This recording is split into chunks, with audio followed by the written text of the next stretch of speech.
catapulted us into very many new things. And I think the people who have survived or thrived in this crisis are those who have adapted and embraced that. We have to grow.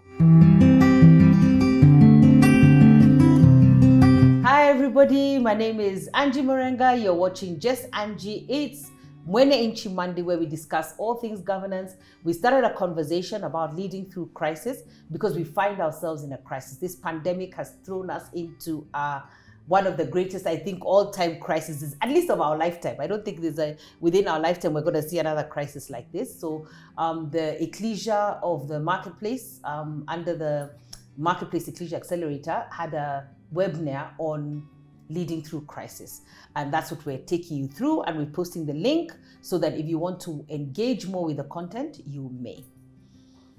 I love it so far. So there's about growth mindsets. That's what you wanted to tackle, Jackie. Yes. Through leading through a crisis. So there's a mindset we need to have. That is correct. Thank you, Pastor Angie. And so growth mindset and how to thrive in moments of crisis. So when I hear growth mindset, I think of transformation. And in Romans 12:2, the Bible tells us that we be transformed by the renewing of your mind. And the mindset shift requires that renewal thought process. So a leading professor in psychology, her name is Dr. Carol Dweck. And she's a leading researcher in matters, mindset, and motivation. So classified two groups of mindsets. So the fixed mindset, and then we have the growth mindset. So the fixed mindset is where you rely on your inherent abilities, and there's no challenging of yourself. So you think that your success is based purely on what you have in terms of your knowledge and your know-how and your abilities.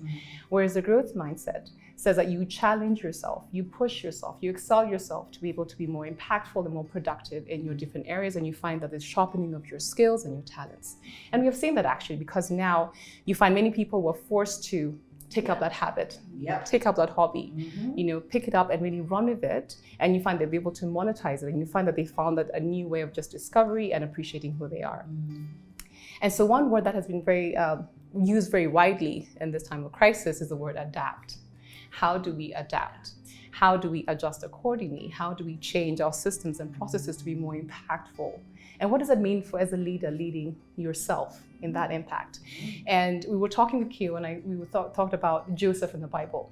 And I felt he really exemplified leading in crisis. I mean, because here was David, he was sold into slavery, falsely accused, imprisoned, forgotten in prison.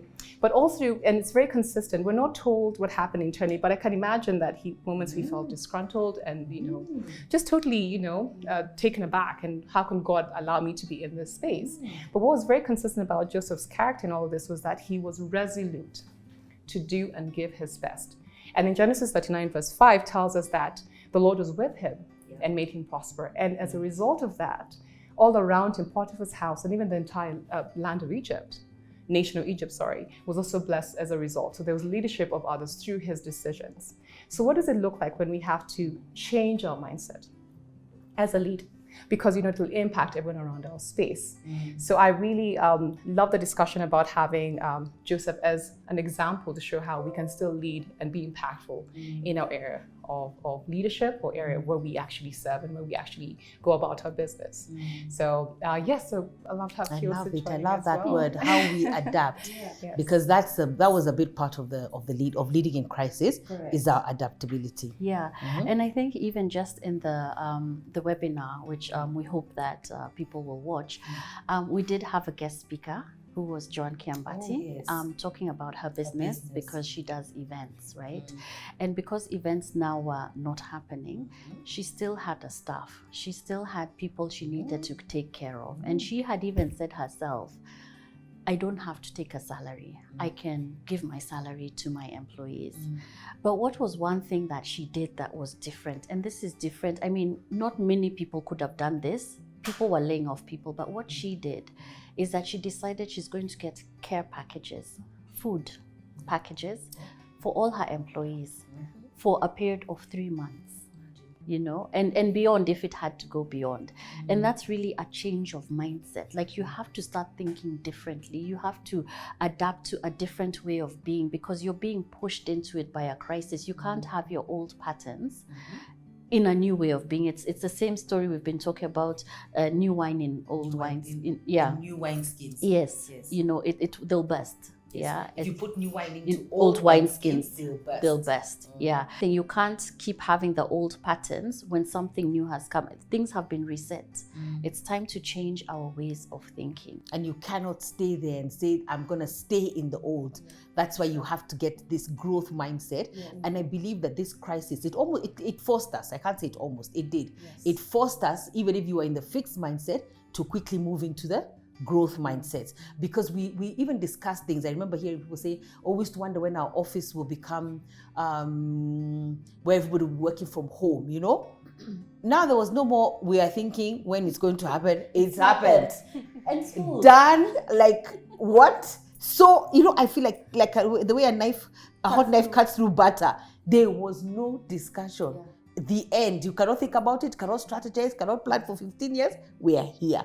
And it had to happen. So it also, I feel the word catapulted us into very many new things. And I think the people who have survived or thrived in this crisis are those who have adapted and embraced that. We have to grow. There is no other choice. We have to go. We can't do, there's no other way. What are you going to do? That is true. Nothing. I mean, even the whole idea, there's so many unfamiliar ways that we've had to live, wearing masks. Yeah. I mean, who would have ever thought we're wearing masks? You know? And so, but that's just become our lifestyle today. I must say as well, even the vaccine, like for me, I was like, never ever. You know, I should stop saying never ever. I say a lot of things though, never ever. I was like, there's no way, there's a conspiracy. The conspiracy here is great. Let me tell you, you know, the other thing about something like the vaccine is the revelation, I think. As a Christian, I've told a lot of people, you have to have a revelation. That if you need to go get it. So I did, and I went. I had a revelation, and I went. Yet I'd be the person protesting the most. So I think that's what happened. Some things forced a growth mindset, you know, out of me. Like, I've got to grow. Like, what do you mean? No, go and do this. So I liked that fact as well, that it made us, it's made me do things that I would never normally have done. Another one I remember is when we first started, when we started the teleconferencing, that everyone, you know, there was such panic. There were memes going around how mothers had tied their children, you know, because you're trying to have a meeting here and the kids are all over the place. But I find these days now, the kids come into the frame, we all wave. Like, we've also relaxed, you know? We all wave. It's just normal. What are we going to do now? The kid has come into the view. We all greet the child and we move on. Our homes have become a place of work. They've become classrooms. They've become cafes. And unfortunately, in some homes, they've become bars.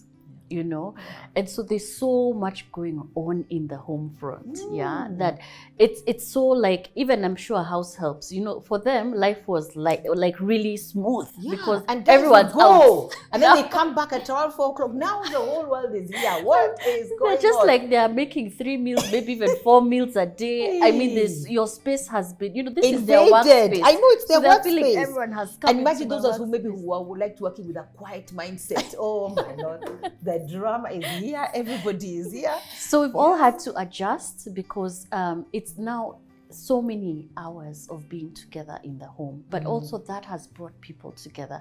That has brought families together. For me, at least, I have learned how my children learn, how they study. You're sitting in class, you're hearing how the teacher teaches, you know, and that's something that you'll never have access to. But one of the things about this whole adaptability and growth mindset is I was of the feeling everybody needs to buy their teacher a present. Everyone, because we the did kids feel. were like, no. I mean, the parents were like, in the beginning. Are you serious? You don't get to know your own child and how they are. And I was amazed that teachers, so I think it also highlighted those who do a good job and we don't see.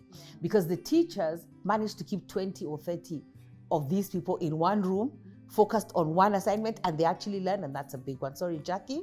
No, just to add that, Patanji, when you talked about embracing, and going back to Dr. Carol Dweck, and she talked about one of the hallmarks of growth mindset is a stretching.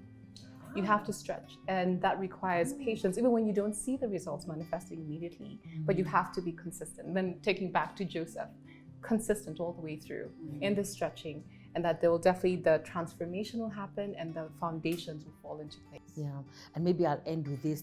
There's a particular leader in this country who they say is a good leader because he always makes a decision. And I think that's another thing about crisis, yeah? Is you must make a decision. We cannot be halfway. We have to be, either we're going this way, we're going this way, or going this way. Decisions.